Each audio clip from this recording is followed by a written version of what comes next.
গীতিকার ও সুরকার হাশিম মাহমুদকে নিয়ে হইচই পড়ে যায় মূলত হাওয়া সিনেমার সাদা সাদা কালা কালা গানটি প্রকাশের পর।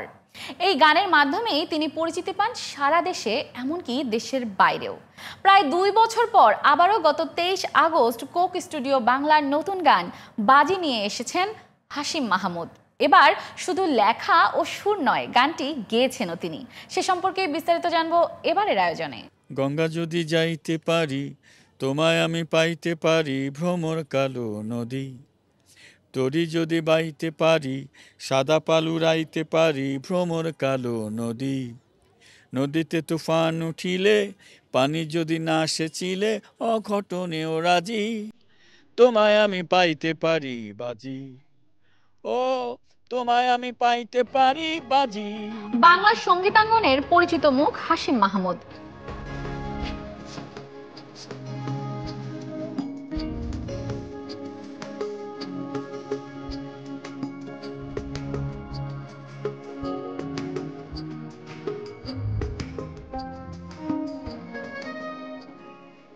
দীর্ঘদিন ধরে তিনি শ্রোতাদের উপহার দিয়ে এসেছেন অসংখ্য জনপ্রিয় গান। কিছু গান হয়েছে কালজয়ীও, আছে ব্যস্ত জীবনের নানা টানাপোড়েন। তার মধ্যেও সঙ্গীতের প্রতি তার ভালোবাসা একটুও কমেনি, বরং বয়স বাড়ার সঙ্গে সঙ্গে গান নিয়েই যেন তার জীবন আরো বেশি আবদ্ধ হয়ে উঠেছে। আমি বাজি গানটা হিট হবে বলেছিলাম, রেকর্ডিং করার সময় বলেছিলাম যে একটা নাম করবে। হ্যাঁ, তাই হয়েছে।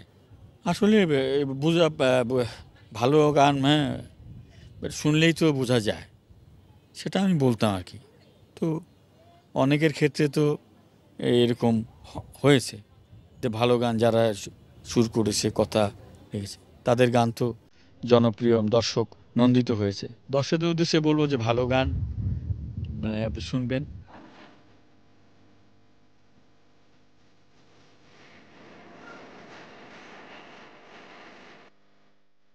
প্রায় 1 বছরের বিরতির পর সঙ্গীত প্রেমীদের আনন্দ দিতে ফিরল কোক স্টুডিও বাংলা। এবার তাদের 3য় সিজনের সূচনা হলো বাজি গানের মাধ্যমে, যেখানে আদিবাসী সঙ্গীত, ঐতিহ্য এবং শহুরে লোকসঙ্গীতের মনোমুগ্ধকর মেলবন্ধন উঠে এসেছে।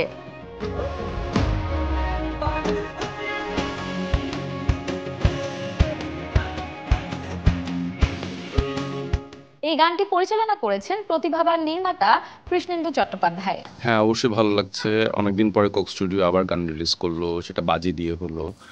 আর গানটা তো ছোটবেলা থেকে শোনা, সিন্স আমরা ঢাকা ইউনিভার্সিটি শাহবাগ চারুকলাতেই বড় সময় কাটানো হয়েছে। আমাদের এখানে যারা যারা কাজ করেছেন, আর্ট ডিপার্টমেন্ট বলি বা অন্য সকল সেক্টরের প্রোডাকশনের, সবাই বাংলাদেশের। এটা প্রাউডলি বলতে পারি, যেটা এরকম কোক স্টুডিওর মতো এরকম ইন্টারন্যাশনাল প্ল্যাটফর্ম, এটার পুরো টিমটা বাংলাদেশি টিম এবং সোফার আমরা এখনো পর্যন্ত ঠিকঠাক কাজ করে যেতে পারছি। সো এইটা একটা প্রাউড হওয়ার বিষয়। 1 মাস লেগেছিল টু ডিজাইন, আর পুরো সেটটা বানাতে আমাদের প্রায় 13 দিনের মতো লেগেছিল, যে কারণে এটা আমরা 3rd সিজনের প্রথম যে গানটা শ্যুট করি সেটাই ছিল বাজি। বিকজ সব থেকে বড় সেটটা আগে বানিয়ে ফেলতে পারলে সুবিধা হয়, পরে ওটাকে ডিসমেন্টাল করে তারপর পরবর্তী গানগুলোতে গিয়েছি আমরা।